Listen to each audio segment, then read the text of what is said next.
आपको baby blessing चाहिए तो आपको निराश होने की जरूरत नहीं है। आपको परमेश्वर की इच्छा जानने की जरूरत है, आपको इमोशनल में होने की जरूरत नहीं है, आपको परमेश्वर के वचन को जानने की जरूरत है। आप ये ना सोचो मेरे पास नहीं है या मुझे मिल नहीं रहा है या मेरी किस्मत खराब, आपको ये नहीं सोचना है, क्योंकि अगर आपके पास नहीं है तो परमेश्वर की कोई योजना है, परमेश्वर कुछ चाहता है आपसे। जब तक आप वो चीजें नहीं करोगे तब तक परमेश्वर आपको वो चीजें नहीं देगा जो आपको चाहिए। हन्ना भी रोती रहती थी, हन्ना भी परेशान रहती थी, बहुत समय तक वो रोती रही, परेशान रही, कुड़कुड़ाती रही, खिजती रही। जब तक आप ये चीजें करते रहोगे परमेश्वर आपकी प्रार्थना को नहीं सुनेगा। हन्ना ने कैसे प्रार्थना की थी परमेश्वर से? जब हन्ना की शुद्धि परमेश्वर ने ली थी और वो परमेश्वर की योजना थी। जैसे परमेश्वर का वचन क्या कहता है, और उसने यह मन्नत मांगी है सेनाओं के यहोवा, यदि तू अपनी दासी के दुख पर सचमुच दृष्टि करे और मेरी शुद्धि ले और अपनी दासी को भूल ना जा और अपनी दासी को पुत्र दे, तो मैं उसे जीवन भर के लिए यहोवा को अर्पण करूंगी। आप परमेश्वर की इच्छा जिस दिन जानना शुरू कर दोगे उस दिन आप परमेश्वर आपकी शुद्धि लेना शुरू कर देगा, क्योंकि परमेश्वर आत्मिक है। परमेश्वर इमोशनल नहीं है कि आप इमोशनल होके दिखाओगे, आप रोकर दिखाओगे, आप दिखाओगे मैं बहुत दुखी हूँ, तू देख मुझे कैसे लोग ताने मारते हैं, मुझे कितना बुरा बोलते हैं, मुझे महसूस होता है, मैं भी चाहती हूँ कि मेरे पास बच्चा हो। आपके ऐसे सोचने से परमेश्वर आपकी प्रार्थना को नहीं सुनेगा, क्योंकि आप ये इमोशनल में कर रहे हो।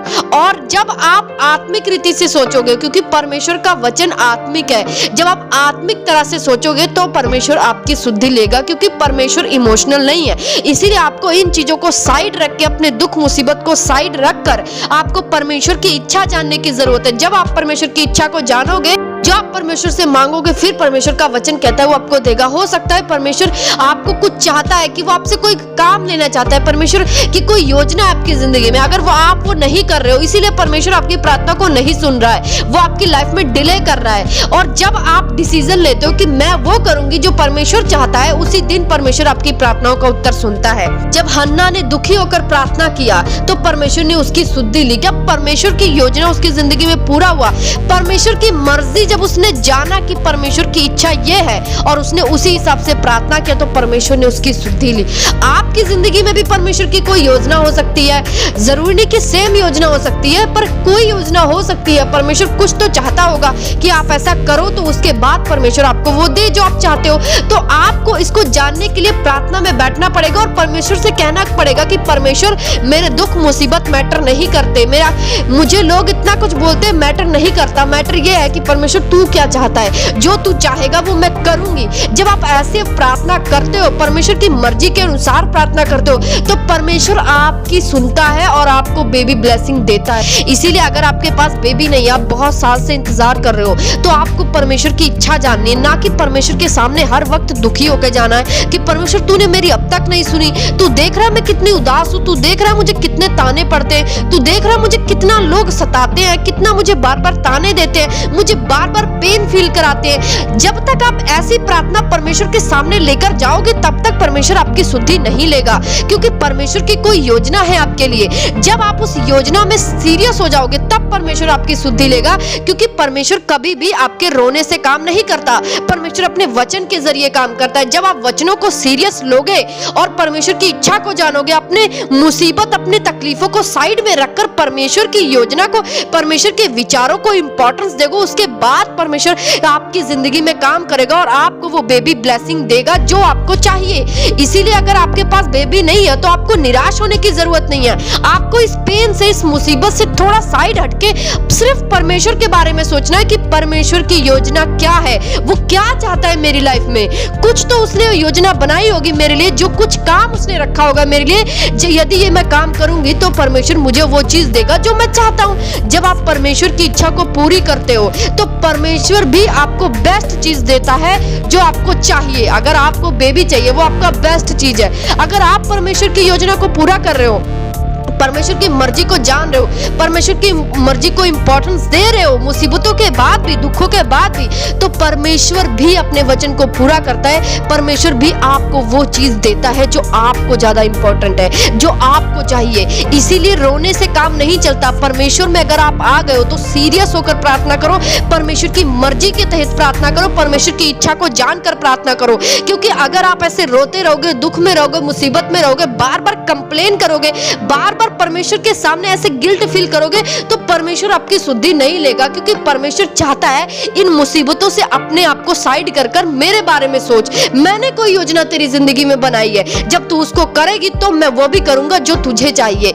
इसीलिए कई बार आपको परमेश्वर की मर्जी में जीने की जरूरत है, क्योंकि परमेश्वर का वचन क्या कहता है। एक वचन में और आपको बताऊंगी कि परमेश्वर का वचन क्या कहता है।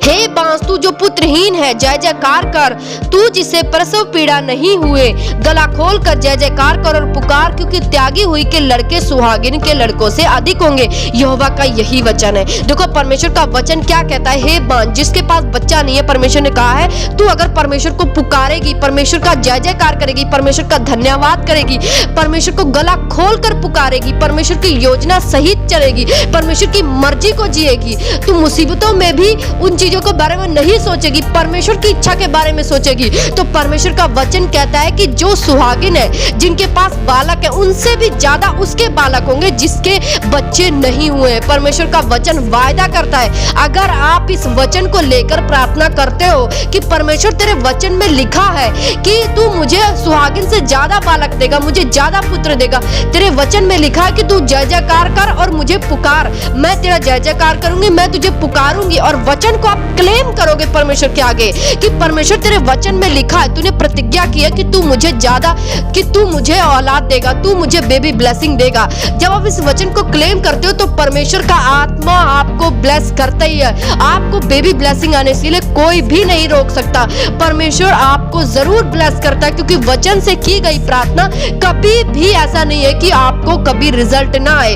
हमेशा वचन से की गई प्रार्थना आपकी जिंदगी में रिजल्ट लेकर आता है। इसीलिए आपको वचन को क्लेम करना है, परमेश्वर की हजूरी में रहना है, परमेश्वर की उपस्थिति में रहना है, और सबसे इंपॉर्टेंट बात परमेश्वर की मर्जी जानना है। आपने अपनी मर्जी परमेश्वर को बता कर कंप्लेन कर करके अगर परमेश्वर ने नहीं सुनी तो परमेश्वर चाहता है पहले मेरी मर्जी पूरी हो, पहले तुम्हारी नहीं, पहले मेरी मर्जी पूरी हो। जब आप परमेश्वर की मर्जी को पूरा करते हो तो परमेश्वर भी आपकी मर्जी को पूरा करता है।